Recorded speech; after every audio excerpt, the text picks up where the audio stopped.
Alright, the skill that we're going to review over now is the priming of gravity tubing, which I've gotten. My gravity tubing.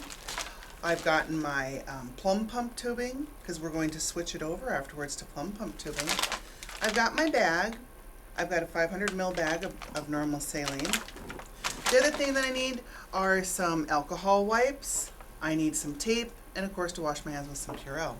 I've got a flush, because what I've got here right now is just a small intermittent infusion device, or a saline lock, or a heparin lock, whichever it's been called. And this patient, I'm going to pretend, has come up from the emergency room and is a direct admission up to my med-surg floor. And I'm really not positive what the condition of the IV is, so the thing that I need to do is to flush it.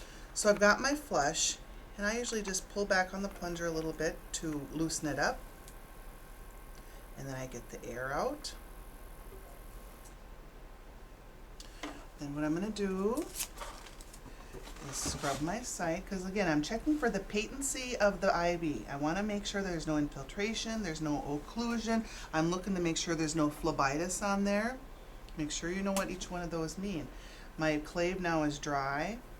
We'll lock that on.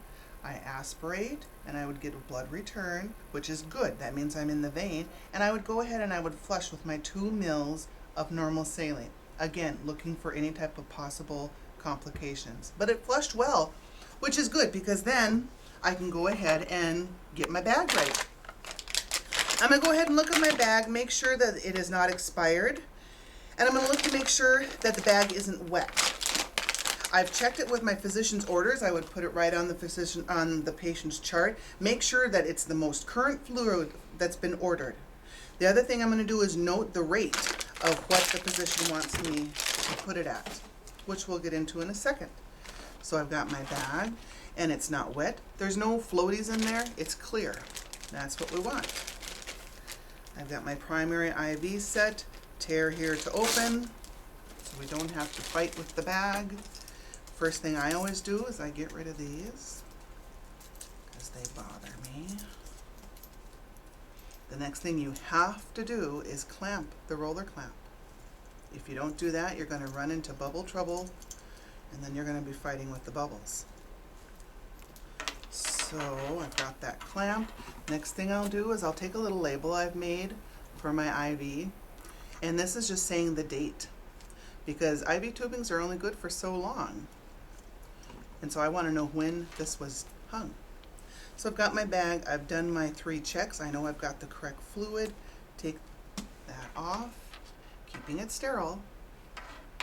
Take the cap off, and now what the motion of this is called spiking your bag, because what's in there is just a sheath that goes across, and what you're going to do is puncture it, which is called spiking.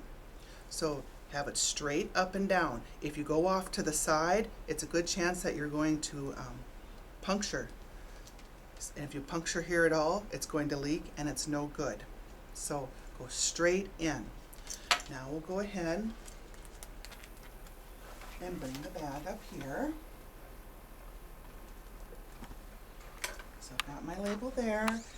The other thing on bags you want to make sure is that the bag is only good for 24 hours. So I want to know, when did this bag get spiked? So I've got a label on there saying when I spiked my bag. So I've got my labels. I'm going to fill the drip chamber. There's a line here you'll see on your IV line. And I've got that drip chamber filled halfway. Get the rest of this. And then all I'm going to do now is what we call priming the tubing. You're going to open your roller clamp, not too fast, but you don't want it to take real long. And get it going. And it's just going to prime.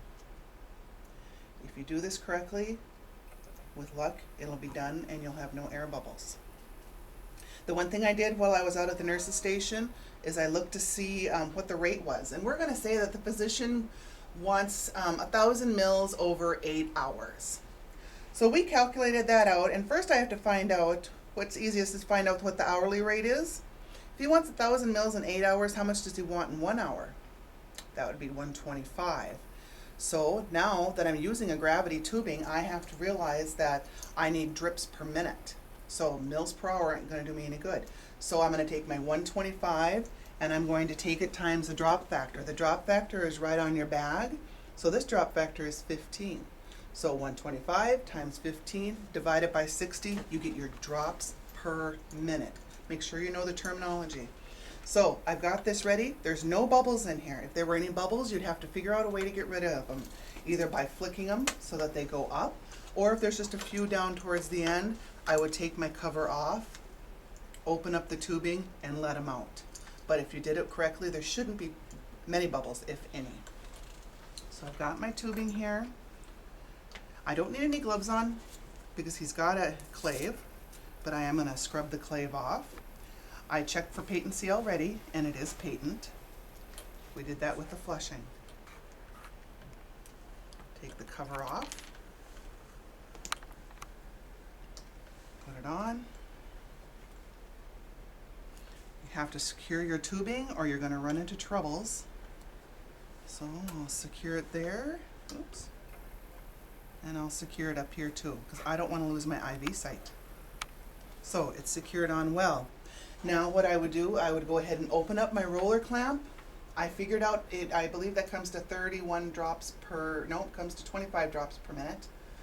And I would open up the roller clamp, sit here with my watch or the clock, and start counting the drips till I got 25 drips in 1 minute. This can be a painful thing, it can take a while, but you just sit there and you count.